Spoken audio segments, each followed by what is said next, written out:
Lutuin po natin is tokwa. Nabili ko po ang tokwa na 20 pesos is 5 piraso na yan. So, yan ang lulutuin natin ngayon. So, nagayat din ako ng sibuyas at bawang. Yan lang po ang lalagay natin. So, mayroon din tayo ditong magic sarap. So, isang itlog ang ilalagay natin. Ihalo natin po yan sa tokwa. Durog-durugin lang po ang tokwa natin. So, ayan, nadurog natin yung tokwa natin. So, hindi ko na pakita yung pagdurog kasi ako lang po yung hawak ng cellphone. So, ilalagay natin yung sibuyas at bawang. Halo-halo lang natin.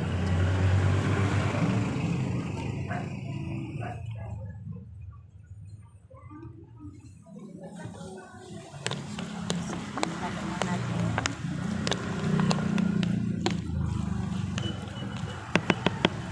Maglagay din tayo ng konting asin.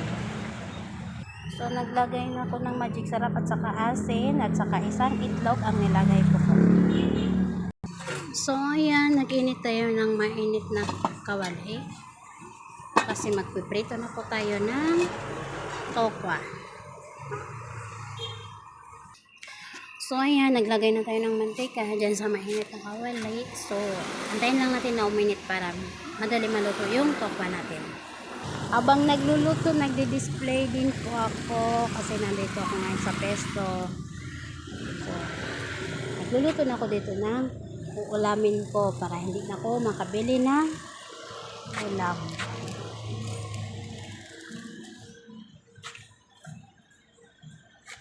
So, ganyan lang pong ginawa ko sa tokwa. So, nagbilog-bilog ko lang para yan, ganyan yung pagprito.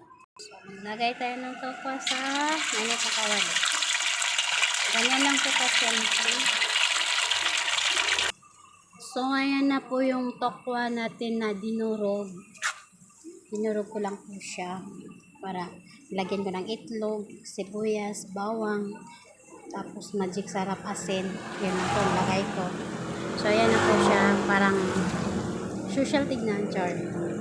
So, ayan po, nabaliktad ko na yung tokwa na dinurog ko. So, nabaliktad na po siya. Sarap! So, luto na po ang niluto nating tokwa. So, kahanguin na natin.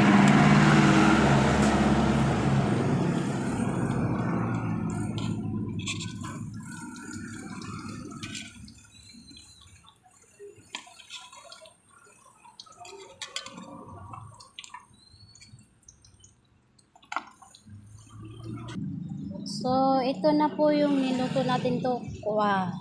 Ulam ko lang yan. Parang fried chicken siya. So, yun lang po. Salamat. Yan po na yung luto natin. Yan yung ulamin ko ngayon na morning. Sarap po. Try nyo. Tokwa na dinoro.